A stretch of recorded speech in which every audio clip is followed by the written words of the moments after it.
What's up, guys? It's your boy DKG782, and normally I don't do tribute drawings or anything like that because I always just feel weird about them. That's one of the reasons why I didn't do a Kobe Bryant tribute drawing, because I felt kind of weird. But that's why I did the KWAME HIGHTOWER wearing the jersey, because I thought that was a good tribute instead of just doing a caricature or portrait of Kobe himself. But recently I've kind of started changing my thought process on that, especially given the situation that we're in now, and I think that sometimes it could be cool. So with today being the anniversary of the death of one of the greatest musicians of all time, I just thought it would be cool to do a tribute drawing for him.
Cool story about Prince and what he just his music meant to me is back in the day, we used to take family trips down to southern Missouri, hop in the car, 3 kids in the back, mom and dad up front, and we would be riding, and Pops had this mixtape that he made. 60% of the mixtape was, I wasn't into it because I was younger at the time, but then he had that last 40%, which was a lot of more music that was current and up to date. And of course, Prince basically kicked it off, and every time it would hit Prince, which would be Let's Go Crazy, the whole car would just turn different. The whole family being there singing, we'd be going crazy, going nuts to Prince. So one of many memories, of course, Purple Rain, Under the Cherry Moon, the Batman soundtrack, which again, the Batman soundtrack by itself is one of the most influential soundtracks ever. So, and just actually knowing how talented Homeboy was, and just the things that he brought to the table, could produce his own music, play every instrument,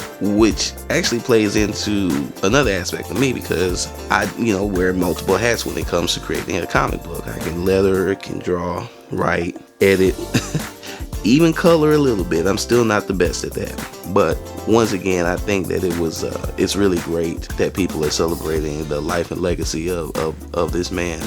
It should be celebrated, and it can't look past his accomplishments and his contributions to music and being creative and just everything that he's done. So rest in peace to one of the kings of R&B. I'm not going to say the king because I was a big Michael Jackson fan too, but rest in peace to one of the kings, pioneers, groundbreakers, innovators, whatever you want to say about this dude, we can say it. Rest in peace, King. And just wanted to make sure I gave a proper tribute to you, and hopefully the fans will appreciate it.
Alright guys, if you like this video, please give it the big thumbs up and share it all over the internet. And if you're new here, go ahead and hit that subscribe button. We love for you to join the family. Now, new subscribers and old subscribers, make sure you hit the bell icon. That's going to let you know when I post up a new video. If you want to get a hold of me, you can always get a hold of me at DKG72 on Twitter and Instagram. You can also follow me on my Facebook fan page and TikTok. That's David Gordon72. And if you really like the channel, the link to the Patreon will be listed in the description below. Hit that link, go over to Patreon, and add your support. Alright guys, it's your boy DKG72. I'm out. Peace.